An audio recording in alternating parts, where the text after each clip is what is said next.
Au sujet d'Oppenheimer, le nouveau film de Christopher Nolan, je vais essayer de mettre des mots, même si c'est pas évident parce que j'ai vu le film il y a quelques temps déjà, et difficile d'y mettre des mots sur pourquoi j'ai aimé, pourquoi c'est bien, pourquoi c'est un grand film, et c'est là où je me rends compte que c'est plus facile de parler des films qu'on n'a pas aimés, plutôt que des films qu'on a aimés et d'essayer de comprendre pourquoi est-ce qu'on a aimé telle œuvre.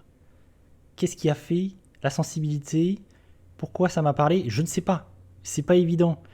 Donc déjà, ce que je dois dire, c'est que ça m'a passionné. Oppenheimer de Christopher Nolan, vraiment, ça m'a passionné. Je trouve le film extraordinaire. Et j'ai envie de le revoir. Je pense que même j'ai besoin de le revoir. Parce que vraiment, c'est un gros morceau. Ça dure 3 heures. Paf! C'est un morceau quand même. Il faut se le prendre. Donc c'est un bloc de 3 heures, c'est un biopic, c'est une biographie, enfin, film biopic sur Robert Oppenheimer, adapté de cette biographie-là, ce livre-là, paf, que je suis moi-même en train de lire en ce moment. Donc autant vous dire que, oui, le film m'a passionné au point que ça m'intéresse et que j'ai envie de lire le livre dont il est adapté, dont il est inspiré.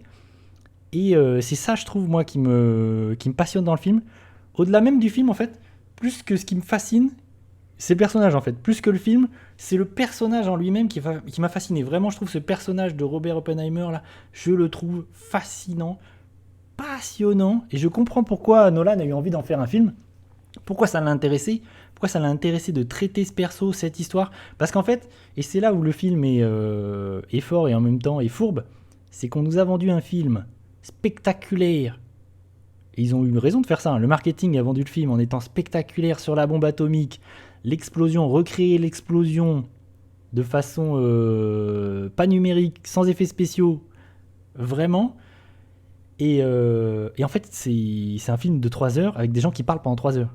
C'est pas très spectaculaire. C'est ça qu'il faut se dire. C'est vraiment, en fait, il y a entourloupe, il y a anguille sous roche, mais justement, il est d'autant plus intéressant. Vraiment, et en plus, il fait venir beaucoup de gens parce que les gens vont s'attendre à voir un truc spectaculaire, alors que c'est pas du tout le cas. Et je trouve ça cool. Et vraiment, moi, ça m'a passionné. Je trouve ce personnage, il est passionnant.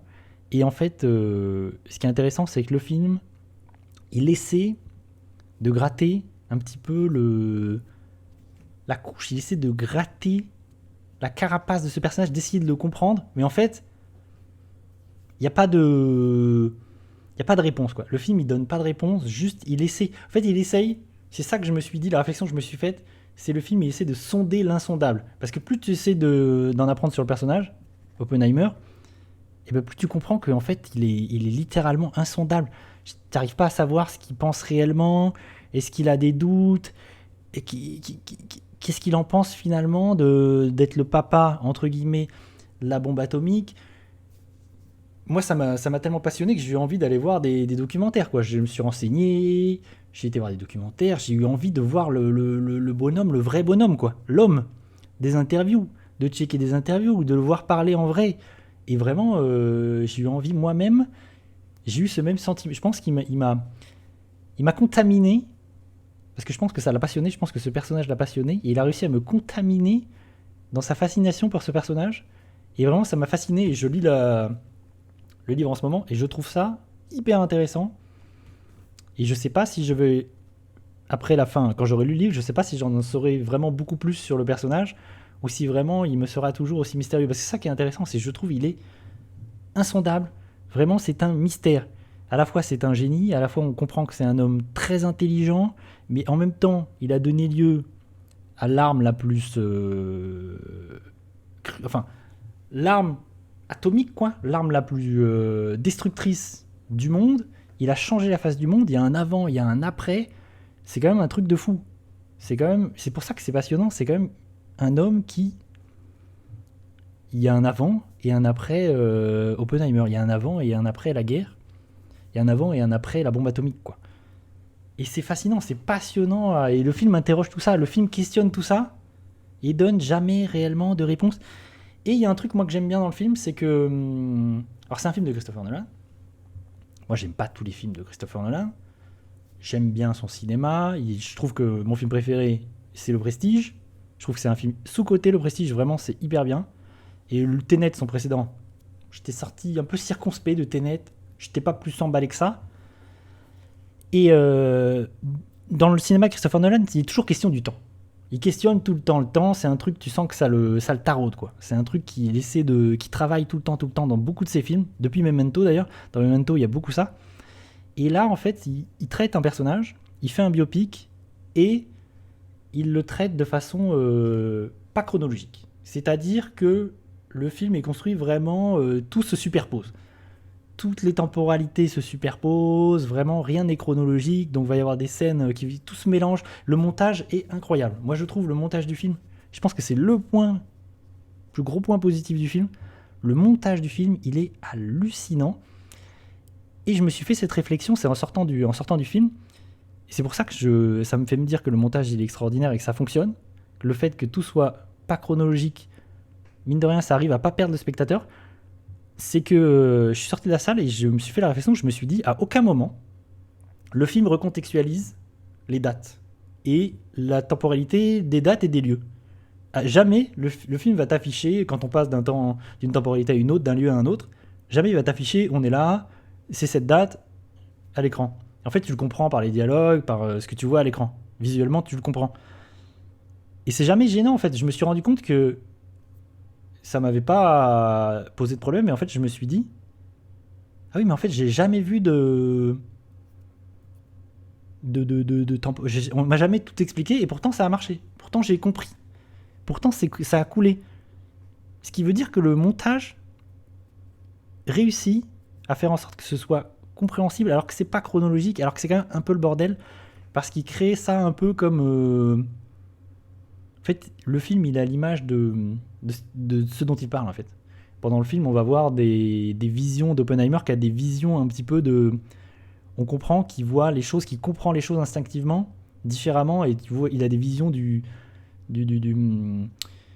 atomes. Tu vois, on voit des choses, des atomes qui se percutent et tout, et tu te dis, ok, en fait, il a compris des choses instinctivement, et le film, avec ces scènes, ces moments où vraiment tu vois des choses atomiques, tu vois des petits flashs comme ça, des flashs, en fait, le film te fait comprendre qu'en fait, il pressent des choses, il comprend des choses, et le film est construit comme ça. C'est-à-dire que tout va se mélanger, tout s'entrechoque, tout s'entremêle, tout se superpose, et pourtant, arrive à dérouler une histoire, et je trouve ça assez fort, et je pense vraiment que le plus gros point fort du film, vraiment, c'est son montage, et ça reste, mine de rien, que c'est 3 heures de mecs qui parlent, de personnages qui parlent. Et quand je dis des mecs, c'est qu'il y a 2 personnages féminins. Et là, je trouve que c'est un des points... si je devais trouver un point négatif dans le film, c'est vraiment le traitement des personnages féminins, qui je trouve limite. Déjà, il y a très peu de personnages féminins.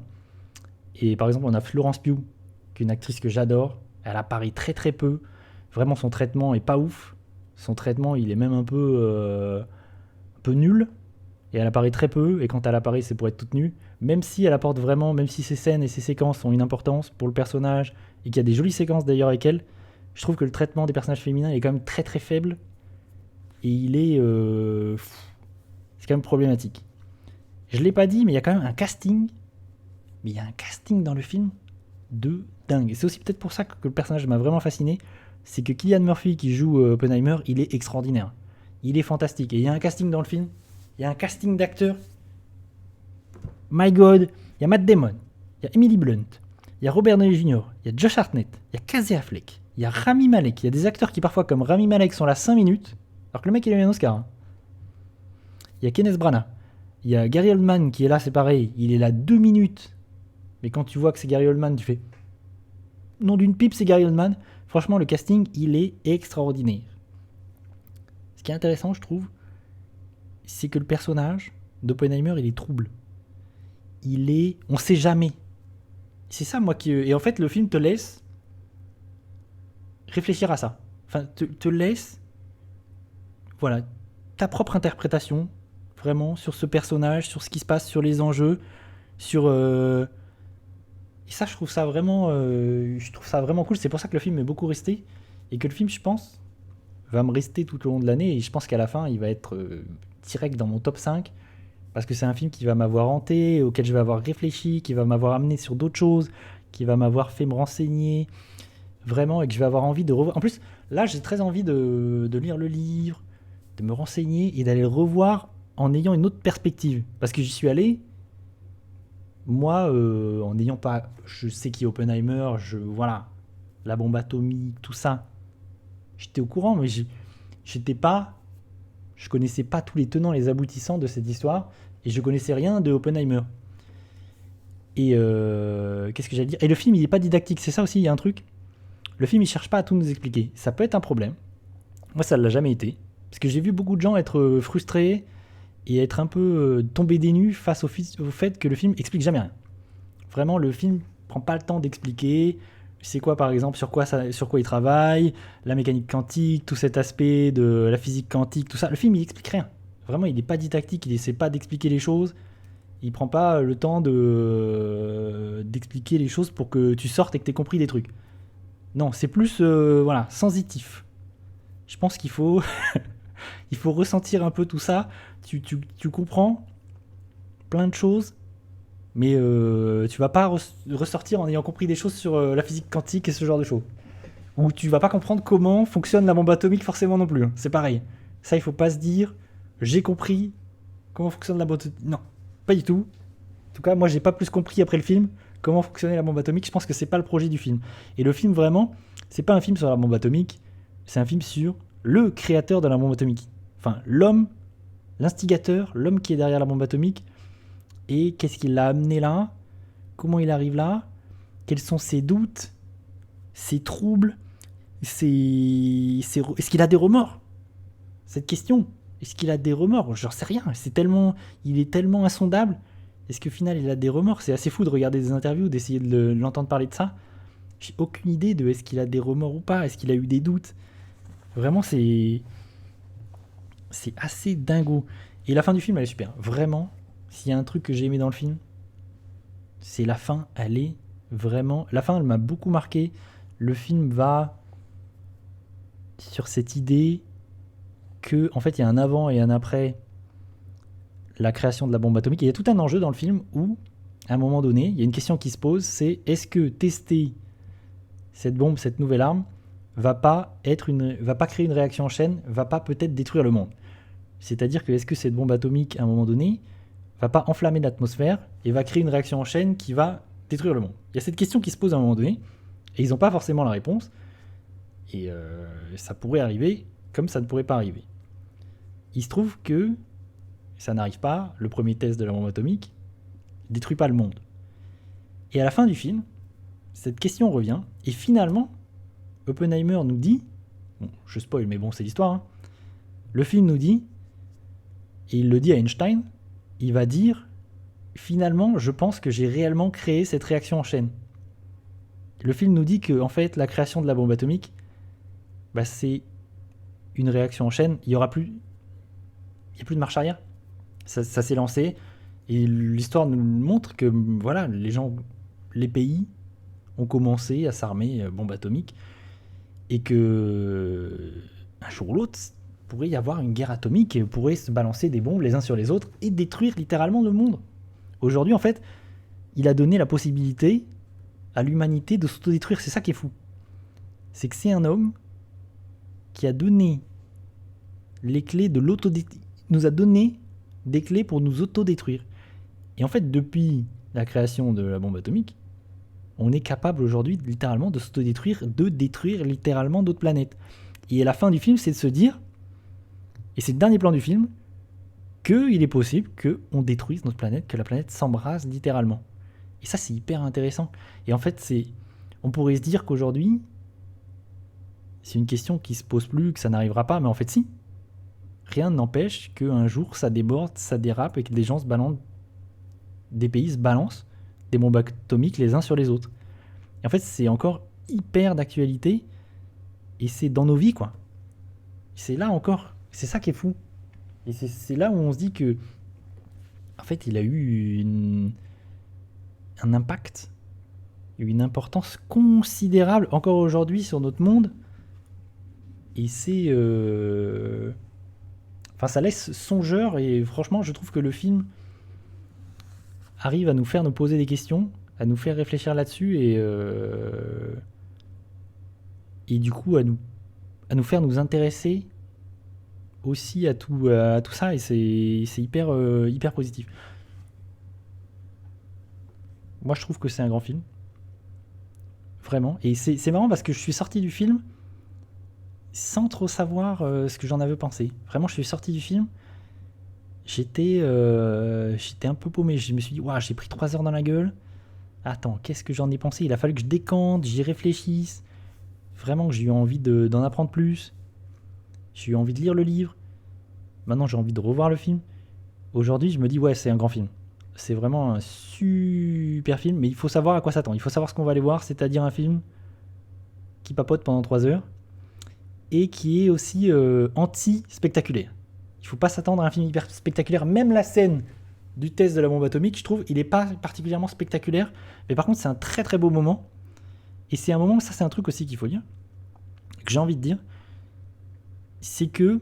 Non, je pense pas qu'il will. Au contraire, je pense que il y a peut-être même une version de 4 heures du film et qu'ils ont essayé de compacter au maximum parce qu'il faut quand même voir que c'est une vie entière. C'est quand même un biopic et il y a beaucoup de choses. Ça brasse beaucoup de choses. Et au contraire, je pense qu'il... Moi, j'aimerais bien voir une version plus longue, au contraire, tu vois. J'aimerais bien voir une version... Je trouve que, pour une fois, tu vois, c'est un film de 3 heures. Je râle souvent sur les films de 3 heures qui sont trop longs, où j'en peux plus des films de 3 heures. Là, je me dis, ouais, il y avait besoin de ces 3 heures. Et le film, il est construit, j'en ai déjà parlé, mais le film, il est construit... il y a 2 parties vraiment distinctes. C'est que les 2 premières heures mènent à la création de la bombe atomique et au premier test de la bombe atomique. Et après, il y a une dernière heure sur autre chose. Mais sur toujours Oppenheimer. Et en fait, ça va traiter de la vie d'Oppenheimer après la bombe atomique, après la guerre, après j'allais dire Fukushima, qu'est-ce que je raconte? Après Hiroshima et Nagasaki. Et en fait, il y a eu une chasse à la sorcière, le McCarthyisme, il a été accusé de complotisme et tout ça. Et du coup, il y a eu un procès, entre guillemets, contre lui pour savoir ce qu'il en était, est-ce qu'il était problématique pour la sécurité nationale, nanani. Et du coup, il y a une sorte de film de procès. La dernière heure, c'est une sorte de film de procès. Et moi, j'étais assez... Je pense que beaucoup de gens ont été assez décontenancés par la structure du film. Parce qu'en fait, il y a un point culminant où la création de la bombe, quoi. Le test de la bombe. Et là, tu te dis, ok, le film peut que retomber. Et c'est un peu le cas. Le film, après, pendant 1 heure, tu te dis, qu'est-ce qui se passe? Je m'attendais pas à voir ça. Et après réflexion. Et ça, il faudra peut-être que je revoie le film. Peut-être que la dernière heure, c'est peut-être la partie la plus intéressante du film au final. Et j'ai vu beaucoup de gens dire que cette dernière heure, elle était chiante et que le film s'écrasait. Enfin, le film se plantait, enfin... Le film n'arriverait jamais à redécoller. Et j'ai vu d'autres personnes, au contraire, dire que c'était la meilleure partie. Et en fait, oui, cette partie, elle est hyper intéressante. Mais c'est juste que le marketing nous a vraiment vendu un film vraiment un film spectaculaire, la création de la bombe, ce qu'il n'est pas du tout. C'est ça qu'il faut se dire, c'est que c'est pas du tout un film spectaculaire sur la création de la bombe. C'est vraiment plus un film intime en plus, c'est ça qui est terrible, c'est que c'est un film intime sur quelqu'un d'extraordinaire en fait. Mais quelqu'un d'extraordinaire qui va faire des choses extraordinaires, qui va changer le monde, littéralement, plus qu'il va rencontrer des gens extraordinaires parce qu'il y a Einstein qui intervient dans le film, mais qui en même temps est complètement insondable. Donc le film apporte aucune réponse sur... il questionne ce personnage, mais il va apporter aucune réponse. Il y a un truc qu'on peut vraiment se poser, tu vois, c'est se dire, est-ce que il a eu des doutes est-ce qu'il a eu des remords, tu vois, sur le fait d'être à l'origine de la création de la bombe et d'autant de morts. Le film donne pas de réponse là-dessus. Je sais même pas si un jour il a dit avoir eu des remords, j'en sais rien. De ce que j'ai vu des interviews, pas du tout. Mais c'est un personnage passionnant parce qu'il est aussi hyper intelligent, tu comprends? Ça, tu le comprends aussi en lisant le livre, que c'est quelqu'un de très très très intelligent et du coup qui appréhende le monde différemment, quoi. qui appréhende le monde d'une façon... et c'est quelqu'un... Et ça, tu le comprends beaucoup plus dans le film, dans le livre, parce que dans le film, je pense, aussi coupe... Après, il y a peut-être des choses qui ont été tournées, qui ont été coupées, mais le film, il y a plein de choses dans le film qui sont pas évoquées et que tu comprends en lisant le livre. C'est que vraiment, c'est un personnage vraiment torturé quand il est jeune, tu comprends qu'il est torturé, et qu'il est un peu asocial, qu'il a beaucoup de mal à communiquer avec les gens, à créer du contact, du lien avec des gens, parce que il est un peu autiste.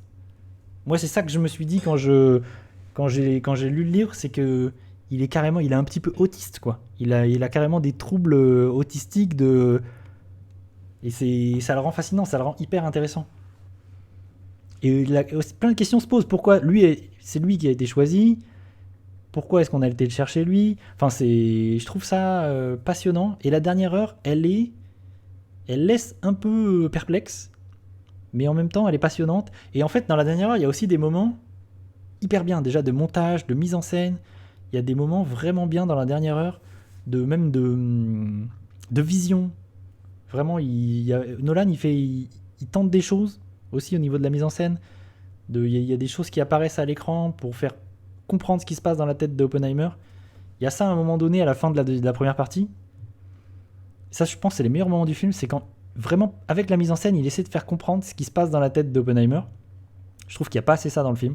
Je trouve qu'il essaie pas assez, je trouve, de faire comprendre la psychologie du personnage et ce qui se passe dans sa tête par la mise en scène. Il y a quelques moments où il tente des choses, mais je trouve que malheureusement, il ne le travaille pas assez, ça. Mais il y a quelques moments où ça fonctionne de ouf. Il y a un moment où Oppenheimer fait il parle devant une foule après les essais, enfin, après je pense après Hiroshima et Nagasaki. Et il intervient devant une foule. Et là, il y a tout un moment où il fait un speech.